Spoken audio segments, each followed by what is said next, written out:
Flash Info sur Al24 News, bonsoir à tous.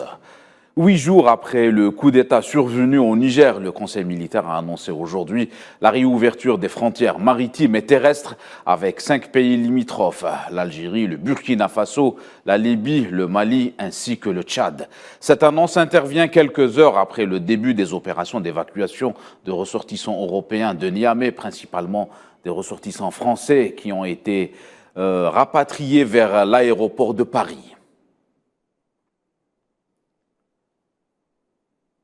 Et c'est une annonce qui intervient avec la réunion des chefs d'état-major de la CEDEAO, réunis à Abuja, au Nigeria, pour discuter les répercussions du coup de force au Niger. L'institution ouest-africaine avait imposé un ultimatum aux putschistes pour établir le président Mohamed Bazoum sous peine d'avoir recours à la force.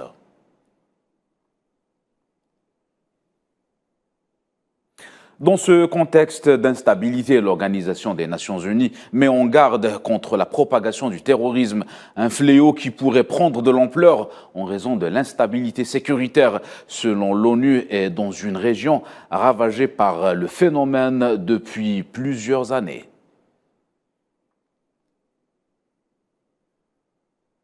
Concernant les évacuations, les premiers ressortissants européens ont été rapatriés vers le vieux continent. 3 avions ont déjà atterri à Paris pour être évacués du Niger. Des centaines de ressortissants français, italiens et d'autres nationalités. Les décisions de rapatriement ont été prises par le gouvernement européen juste après le début du coup d'État le 26 juillet dernier.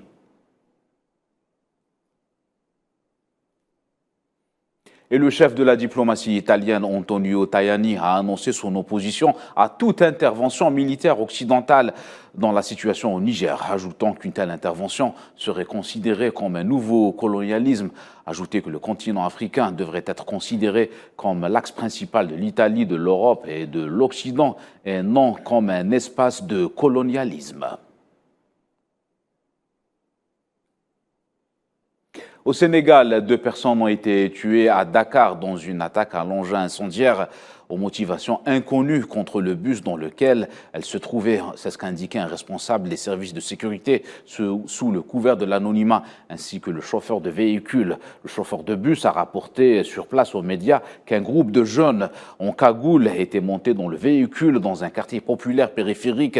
Il avait insulté et qu'un d'eux avait allumé un engin incendiaire improvisé qu'il avait ensuite lancé.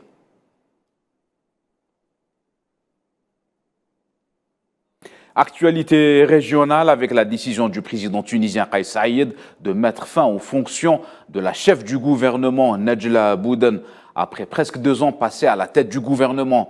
Elle a été remplacée par Ahmed Hachani, ancien cadre de la Banque centrale tunisienne. Pour rappel, Najla Bouden a été la première femme chef du gouvernement dans le monde arabe. Elle avait pris ses fonctions le 11 octobre 2021.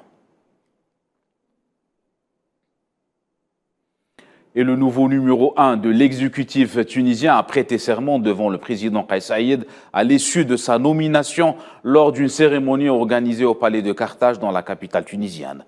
Le président tunisien Kais Saïed a souhaité dans une brève allocution la réussite dans cette responsabilité au nouveau chef du gouvernement Ahmed Hachani. Dans les territoires occupés, un jeune palestinien âgé de 15 ans est tombé en martyr après avoir été abattu par les forces d'occupation lors d'une tentative de poignarder des soldats à Al-Khalil au sud de la Cisjordanie.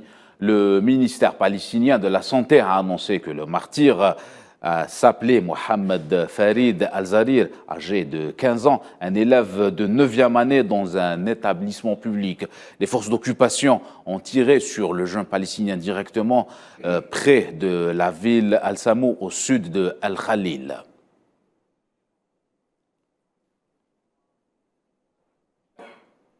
C'est la fin de ce Flash Info. Excellente suite de programme.